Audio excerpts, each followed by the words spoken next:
16 लाख कोटी रुपये उद्योगपत्यांचे माफ केल्या जातात। मग माझ्या शेतकरी बापानं पाप काय केलं ते सांगा। हा पीक विमा कंपनी आणि सरकारचा धंदा आहे का आणि शेतकऱ्यांना लुटायची नामी संधी आहे का, हा प्रश्न या ठिकाणी उपस्थित होतो। ती समिती पुढचे 5 वर्ष अभ्यास करत राहील तोपर्यंत माझा शेतकरी बाप मरत राहील। एखादा व्यक्ती किती लबाड असावा तर तो देवेंद्र फडणवीसां इतका असावा। महाराष्ट्राची कुलस्वामिनी आई तुळजाभवानी, जिच्या कुशीतून स्वराज्याचं देखणं स्वप्न निर्माण झालं, ती आपल्या जिल्ह्याचं भूषण, जिच्या जन्माने पावन झालेल्या भूमीत एका दाण्याचे 1000 दाणे करणाऱ्या शेतकरी वाचावा म्हणून हा मोर्चा आपण आयोजित केलेला आहे। त्या राजमाता राष्ट्रमाता मासाहेब जिजाऊ, सह्याद्रीच्या सह्याकपारीवर स्वराज्याचं देखणं शिल्प कोरणारे छत्रपती शिवराय, धर्मवीर शंभूराजे, महात्मा फुले साहेब, लोकराजे राजर्षी शाहू महाराज, अण्णाभाऊ साठे, बाबासाहेब आंबेडकर आणि हा शेतकरी महात्मा फुल्यानंतर ज्या माणसानं पेटून उठवला, आपल्या अन्यायाविरुद्ध बंड करायला ज्या शेतकऱ्याला शिकवलं, ते युगात्मा शरद जोशी साहेब, या सर्वांना विनम्र अभिवादन करतो। आणि ज्यांच्या नेतृत्वामध्ये आपण हा मोर्चा आज करतो आहोत ते मंचावर उपस्थित लोकनेते आदरणीय शिंगणे साहेब, त्याचबरोबर मंचावर उपस्थित माजी आमदार राहुल भाऊ बोंद्रे आणि सर्वच मान्यवर मित्रांनो, विधानसभा निवडणूक होऊन 8 महिने सुद्धा झालेले नाहीत। या विधानसभा निवडणुकीच्या प्रचाराच्या आधी राज्याचे आताचे मुख्यमंत्री आणि तत्कालीन उपमुख्यमंत्री देवेंद्र फडणवीस काय म्हणाले होते की शेतकऱ्यांचा 7/12 कोरा कोरा कोरा झालाय का तुमचा 7/12 कोरा? अरे बोला, बोलणाऱ्याची माती विकते। शेतकरी जर बोलला असता ना तर आपल्या शेतात माती किती आहे? तुम्ही बोलत नाही, याचा फायदा घेतला जातोय। 28-29 वर्षाचं माझं आयुष्य आहे। 10 वर्षापासून मी सामाजिक राजकीय क्षेत्रामध्ये कार्यरत आहे। मी राष्ट्रवादी काँग्रेस महाविकास आघाडीचे सरकार बघितले, त्यांनी शब्द दिला आणि तो शब्द त्यांनी पाळला। उद्धव साहेब मुख्यमंत्री झाले, पहिल्या 8 दिवसाच्या आत शेतकऱ्यांची कर्जमाफी त्या ठिकाणी त्यांनी करून दाखवली। परंतु इतके लबाड लोक सत्तेवर आलेले आहेत। बरं ठीक आहे, कर्जमाफीचं सोडा, सातत्यानं बच्चूभाऊ कडू यांनी सुद्धा एक लढा उभा केला होता। आम्ही दोघं संभाजीनगरला भेटलो, म्हटलं भाऊ आपण यासाठी पदयात्रा काढली पाहिजे। त्यांनी मला हो म्हणालं। म्हटलं याची या जागर सभेची पहिली सभा ही दरेगावला आमच्या गावाजवळ घेतली, साहेबांच्या मतदारसंघात घेतली। साहेब आजारी होते परंतु साहेबांच्या शुभेच्छा आमच्या सोबत होत्या। त्याच्यानंतर रायगडला अन्नत्याग आंदोलन झालं, तेव्हा सुद्धा फडणवीस साहेब फोनवर बोलले। एखादा मुख्यमंत्र्याबद्दल असं बोलणं गैर आहे, परंतु एखादा व्यक्ती किती लबाड असावा तर तो देवेंद्र फडणवीसां इतका असावा। रायगडला काय बोलले की बच्चू भाऊ आपण बैठक लावू, बैठकीत तुमच्या मागण्या मान्य करू। त्या बैठकीत तोंडाला पानं पुसले।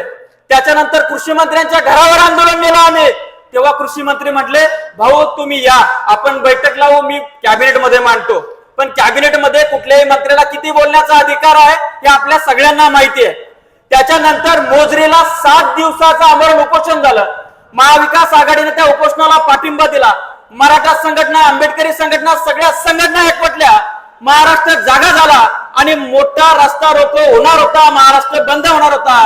लगेच या अनाजी पंतांना कळालं आणि यांनी बावनकुळे साहेब पाठवले आणि फेक असं लेखी आश्वासन दिलं की आम्ही समिती नेमू।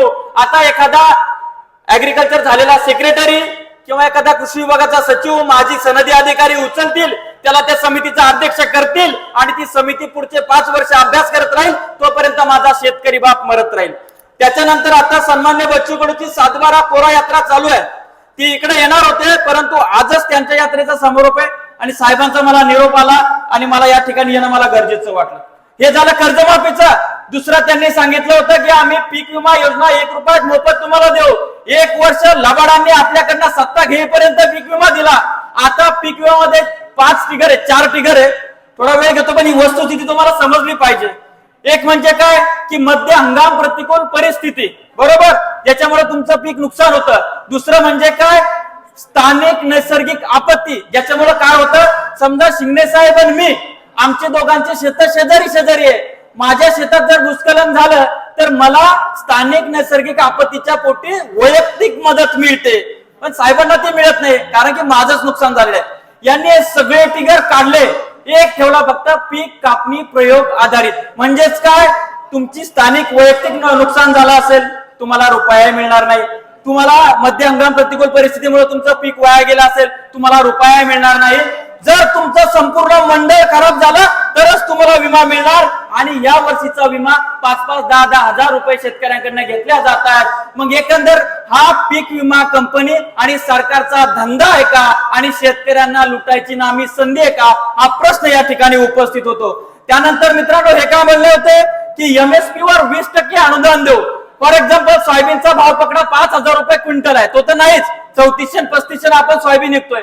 5,000 रुपये क्विंटल सोयाबीनचा भाव पकडू, त्याचे 20% किती होतात, 900 काहीतरी रुपये होतात. म्हणजे सरकारनं आपल्याला 5,000वर 20% इतका हमी भाव, म्हणजेच काय, ते अनुदान देणं गरजेचं असतं. परंतु या लबाड सरकारनं, हे सरकार आल्यानंतर हिवाळी अधिवेशन झालं, हे सरकार आल्यानंतर अर्थसंकल्पीय अधिवेशन झालं, हे सरकार आल्यानंतर आता पावसाळी अधिवेशन सुरू आहे, याच्यापैकी ज्या घोषणा केल्या होत्या, 12,000चे 15,000 करतो, त्याच्यानंतर 45,000 किलोमीटरचे शेत रस्ते बांधतो, इतकी लबाडी शेतकऱ्यांच्या बाबतीत भूतकाळात कोणच केली नव्हती.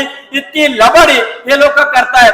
आणि एवढं मजुरी काय, राज्याचे उपमुख्यमंत्री आणि अर्थमंत्री म्हणतात की 30-31 तारखेच्या शेतकऱ्यांनी कर्ज भरून टाका. अहो, एकीकडे तुमचे 70,000 कोटी रुपये माफ केले जातात, त्याची सेटलमेंट केले जाते, तुमचे कारखाने जे सील होते ते व्यवस्थित केल्या जातात, 16 लाख कोटी रुपये उद्योगपत्यांचे माफ केले जातात. मग माझ्या शेतकरी बापानं पाप काय केलं ते सांगा.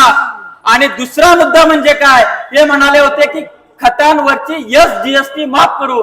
म्हणजेच काय, राज्य सरकार खतांवर आपल्याकडनं जो कर घेतो तो कर हे माफ करू म्हटले होते, ते सुद्धा त्यांनी लबाडी केली आहे.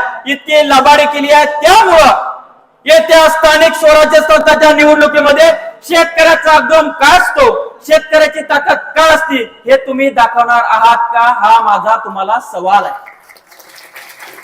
दाखवणार आहात का? येत्या निवडणुकीमध्ये ज्या भागामध्ये शेतकरी मतदान आहे, अरे आपल्या विदर्भ, मराठवाडा, खानदेश, अरे इकडे तर 95% शेतकरी राजा मतदार आहे. मग हे असे पानचट आणि गुळचट लोक निवडून तरी कसे देता, हा सवाल आहे. आणि म्हणून मला तुम्हाला आव्हान करायचं आहे की येत्या निवडणुकामध्ये यांना याची जागा दाखवा. आणि दुसरा मुद्दा म्हणजे शिंगणे साहेबांचा एक पराभव काय झाला, लोक म्हणायला लागले की शिंगणे साहेबांचं राजकारण आटपलं, शिंगणे साहेबांचं आता दुकान संपलं, अमुक झालं, टमुक झालं. त्यांना मला सांगायचंय, ही जी समोर बसलेली गर्दी आहे ही म्हणजे शिंगणे साहेब नावाची गर्दी आहे.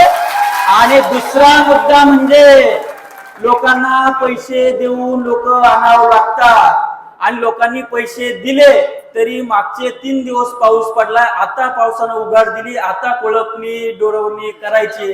असं असताना सुद्धा हजारोंच्या संख्येने तुम्ही या ठिकाणी आलात, ही पुढच्या विजयाची नांदी आहे. आणि माझ्यासारखे अनेक लढवय्ये कार्यकर्ते साहेबांना अजून तयार करायचे आहेत.